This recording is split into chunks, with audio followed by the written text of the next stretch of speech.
Hello viewers, in this part of the program we shall be talking about Information Technology Act, system security, general awareness and some applications of IT.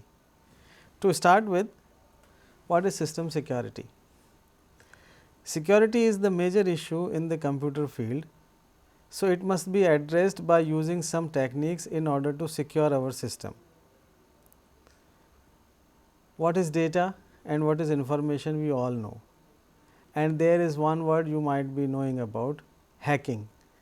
Data hackers are there who are taking control of your computer in an unauthorized manner, you haven't permitted them. So, they are actually intruders into the security of the system. So, we need to secure our system by those people who are willing to come to our computer, willing to access our computer in an unauthorized fashion. There are some other problems also which we will be discussing. To start with, threats to computer system or system security, the first is malware. Malware is an umbrella term which is used to refer to a variety of forms of hostile or intrusive software, including computer viruses, worms, Trojan horses, ransomware, spyware, adware, scareware and other malicious programs. It can take the form of executable code, script, active content and other software.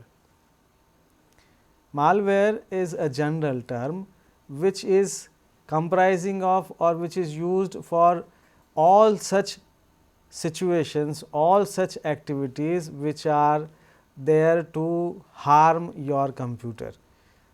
It can be a Trojan horse, it can be a worm, it can be a spyware, it can be a adware or it can be any malicious program which can be there in an executable form or it can be in the active content form.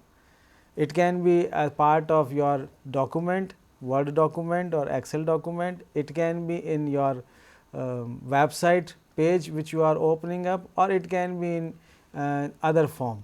So, all these are which are hostile or which are intrusive in nature, which are not permitted to your computer, but they are there, all are malware. What is a virus? In addition to copying itself, a computer virus can also execute instructions that cause harm. For this reason, computer viruses affect security. They are part of malware. Very often, the term is also used for other kind of malware such as Trojan horses and worms. In general, a computer virus is a software which can execute itself when certain situation exists in the computer system, and more importantly it has got another characteristics. This particular software called virus is having another characteristics which makes it, enables it to copy itself to another system. Whenever you are using a pen drive or any medium of transfer of information, this can copy itself into the pen drive, and when you are using it on another computer, it can copy down there. And when certain situation exists in that particular system, it can be executing itself again. In general, it can be used as a general term for malware or for Trojan horses or for worms also, but the basic idea behind all these type of softwares is destructive. They want to do, or rather I would say they do not want you to do the work in a normal fashion. There are certain destructive viruses, you might have seen that this particular virus is going to be active on such and such date. So, please be aware about it.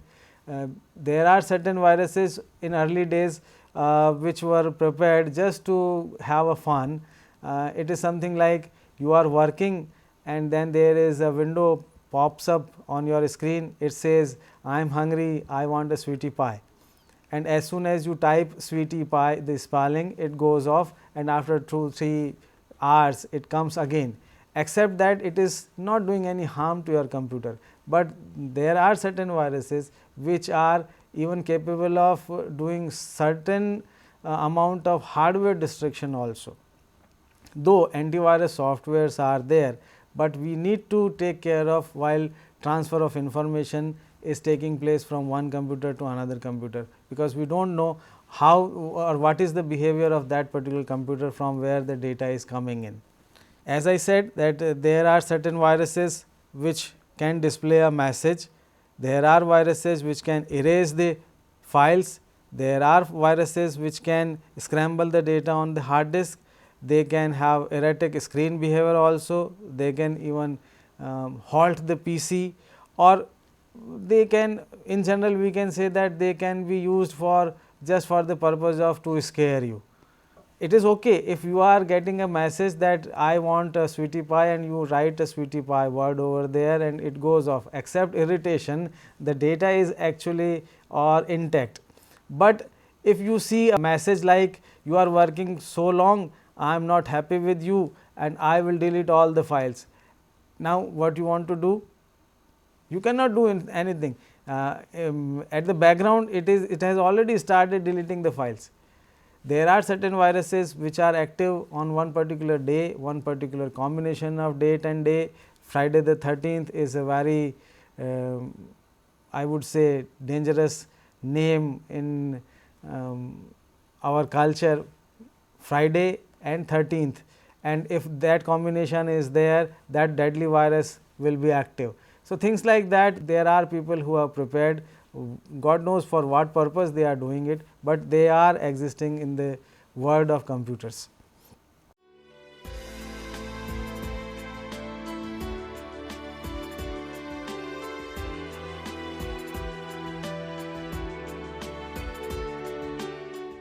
What are worms? Now, we talk about a computer worm is a standalone malware computer program that replicates itself in order to spread to other computers.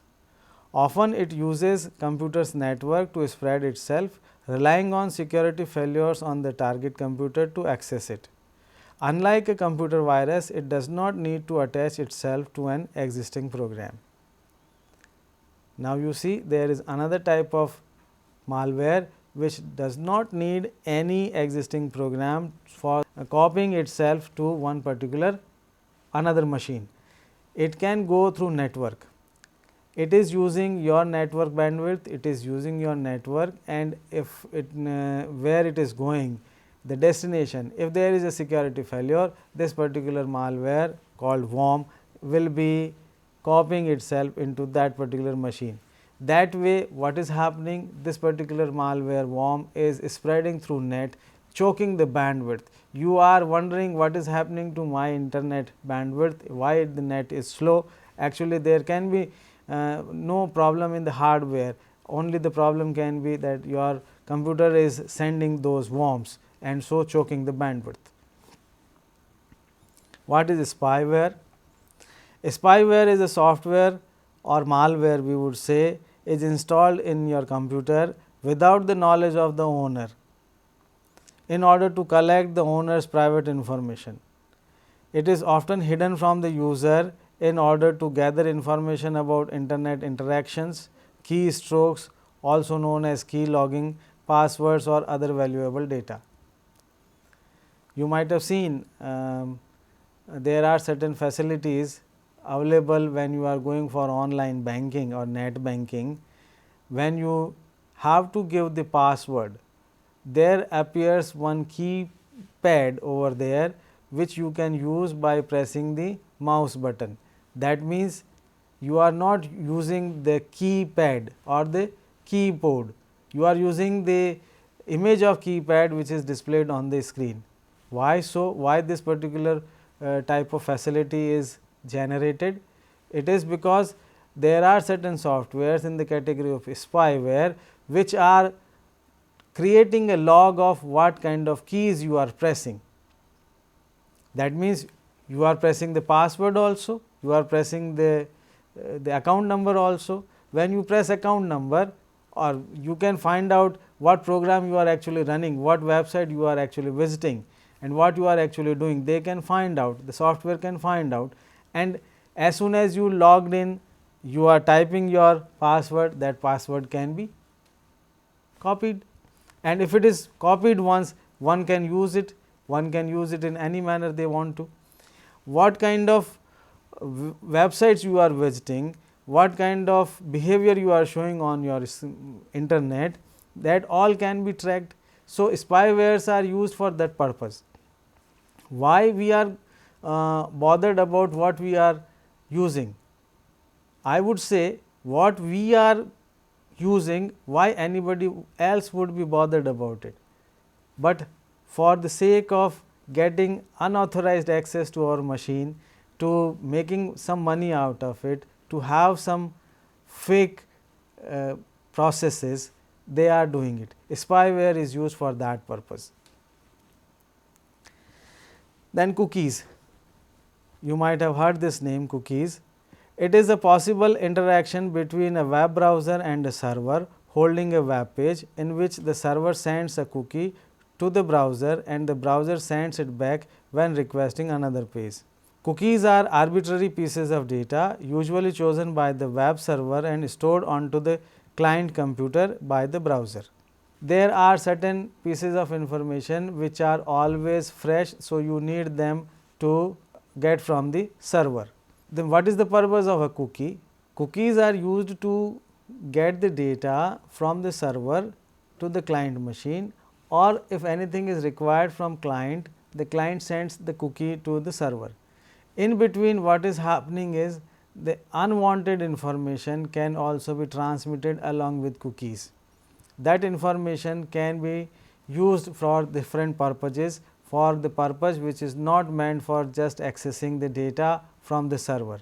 So, you must be taking care about clearing those cookies from time to time in your web browser's history.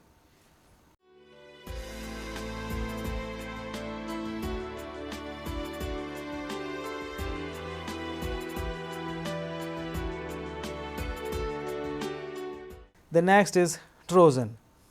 In the world of computers, a Trojan horse is a program in which malicious or harmful code is contained inside, apparently harmless programming or data, in such a way that it can get control and do its chosen form of damage, such as ruining the file allocation table on your hard disk. Trojan horse, this is the name given to such kind of programs. There was a story of Troy, where the horse was hollow, in which the soldiers were there, and it was used as a piece of harmony, and suddenly it so happened that those soldiers came out and eventually they won the war. So, Trojan is such a kind of software which is copying itself into apparently looking a normal program and can get the destruction done, like file allocation table is the most important table of your hard disk. Along with file allocation table, another information which is used for the purpose of working of a hard disk, most important is file allocation table. This is the table which is storing the addresses of all the files which are stored at different location in the whole hard disk. And if somebody is destroying that file allocation table, how you can access that particular hard disk. So, all data can be of no use. You need to have special software, special purpose software for the purpose of getting information out of it. So, once a Trojan destroying a hard disk, that means your all work is gone. You cannot be sure that all the data can be recovered. So, now we need to have some security of computers, or cyber security or computer security.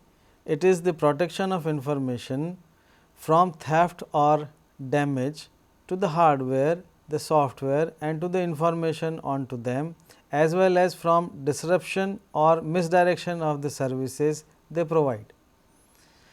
We can use software authorization, authentication, firewalls, encrypted channels, antivirus tools, and user education is more important to have the security of computers.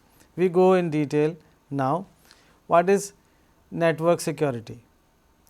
Network security focuses on protecting the data resources from external attack and also from simple mistakes made by the users within an organization. As you are accessing internet, that means your computer is open to the world. If you are able to access anything from anywhere, in the similar fashion anybody from anywhere can access your computer also. So, you need to be properly managed, properly prepared, properly protected, so that unwanted people cannot come to your computer and get the data. It is network security.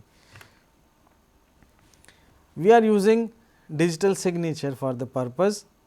What is it? A digital signature is a method for providing the authenticity of a message or document or attachment or software sent through mail. It is a signature. Signature means it is containing the information about the sender's name, it can be having the address, it can even have the photograph also or things like that. So, that it can be verified that this particular information which you are sending, the message or the document which is being sent is actually the right person who is sending you. You might have heard about there are certain mails which says that we are calling from so and so and you have won this much of lottery. So, to get this particular amount you need to deposit this much particular fees as the processing fees. Now, people think that okay, we are getting a lottery of this huge amount, let us pay this small amount. Actually, there is nothing, all is fake.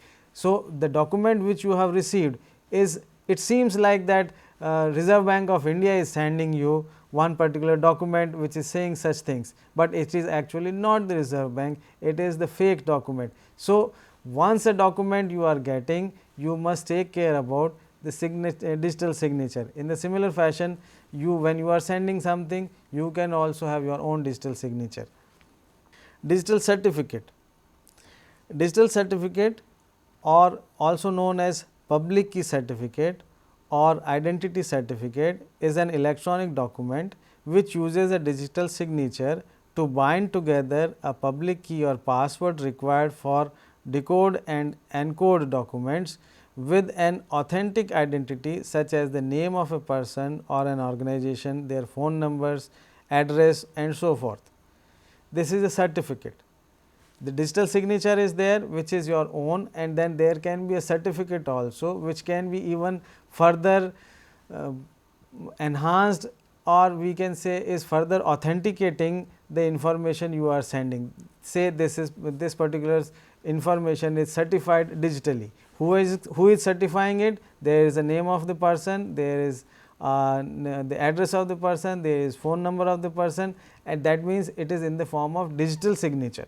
There is nobody is signing it digitally. It is sort of attestation we used to do it, but in more strict manner, more authentic manner.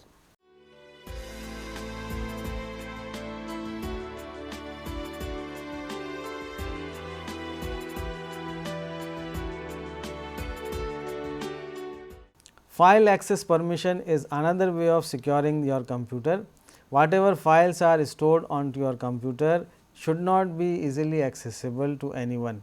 The idea of a personal computer is not so much existing these days. Your computer is being used by many people, you are using network also, but you can always keep a safety of all the files which you are preparing. You can hide them, you can have the access. The person who has created the file reserves all the rights, who can access this data, who can read this data, or who can even edit this data. The file is having certain data. Now, you have all the rights to allow anyone or not to allow anyone, but this has to be taken care of. By default, there are softwares, I would say there are operating systems which provide no permission to anyone except the owner. On the other hand, there are operating systems which provide all the permission to everyone until the owner stops it. So, I read it. In a computer network or even in the internet, some files or documents are made shareable and some are made public. Access rights can be given or they are generally decided and given by the owner of the file or the network administrator. You are having an organization in which some network is there, all those computers are connected in a network. Do you think you are able to access each file from other computer? No, you cannot do that, because you are not having the permission given to you by the network administrator. For what purpose? Just to secure the data. That is the only reason network administrator thinks like this particular piece of information, this particular file must not go outside. It should be with the permission of the network administrator only that you can have the access to that particular computer. Then is concept of firewalls. As the name implies, a firewall acts to provide secured access between two networks. It is a wall of fire or firewall. It may be implemented as a standalone hardware device or in the form of a software on a client computer or on a proxy server. The two types of firewalls are generally known as hardware firewall and software firewall. If it is pure hardware, it is hardware firewall. If it is a software, then it is called software firewall. What is actually being done with the help of firewall? It controls the ports. Ports are the ways or the gates from where the information is going out and coming in. It is a port, like we are having port on the sea, the word is taken from there, or you might have heard about USB port, serial port or parallel port. They are hardware ports. In the similar fashion, there are certain software ports also from where the data is being transmitted. Though it will be going through the hardware port only, but logically it can be transmitted from the software ports. So, a firewall have the control on the ports, which ports are open, which ports are closed. It can have a network address translation, which particular network is allowed, which particular network is not allowed. It can have the control on the programs also, which program you are allowed to run, which program you are not allowed to run, and it can have the packet filtering also, which is used in network, which packet is to be transmitted and which packet is not to be transmitted. Firewall in general can have all these features. Additional features can be encryption of the data, hiding its own presence, logging all the transactions of information taking place, pop-up and blocking, cookie digestion and spyware protection. All these can also be there. You are having pop-up ads, many times you are doing some particular work and there is an ad popping up in a window and saying something which is quite irritating. So, firewall can be used to block those pop-up ads.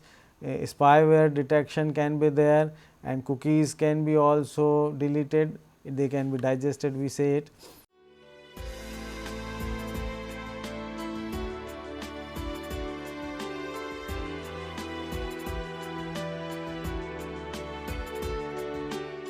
Information Technology Act we are talking now.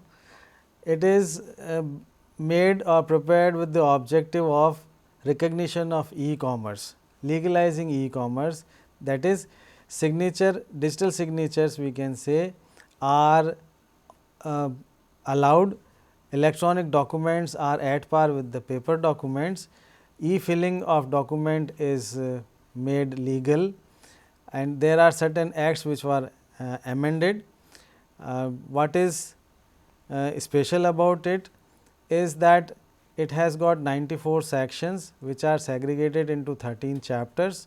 4 schedules form part of the act. In 2008, the act was having 124 sections, excluding 5 sections that have been omitted from the earlier version, and 14 chapters are there. In essence, what is the act? Information Technology Act addressed the following issues: a legal recognition of electronic documents, legal recognition of digital signatures, offences and contraventions, justice dispensation system for cyber crimes, and ITAA 2008 as the new version of Information Technology Act 2000 is referred here, because it is the amended act. It has added several new sections on offences, including cyber terrorism and data protection. I quote here only one section, that is 66, which is for hacking. Its ingredients are that intention or knowledge to cause wrongful loss or damage to the public or any person, destruction, deletion, alteration, diminishing value or utility, or injuriously affecting information residing in a computer resource. If it so happens, then there is a punishment up to 3 years and or fine up to 2 lakhs. It is cognizable offence which is not bailable. In section 66, we cover data theft as well as data alteration also. This is just an example, just to give you a concept of what is this act. There are certain new amendments which have taken place into it. IT is a fast changing word. Amendments are always taking place into this particular act, still they are going on.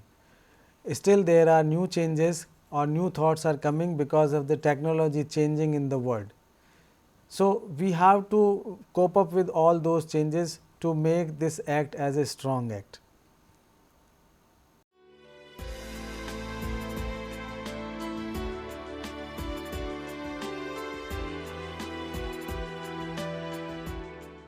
In this part of the program, today we talked about system security, computer security, what are the different threats to computers and how we can cope up with them using network security, antivirus programs, firewalls, etc. We also talked about in brief, in introductory form, what is IT Act 2000. Hope you have enjoyed the program. Thank you.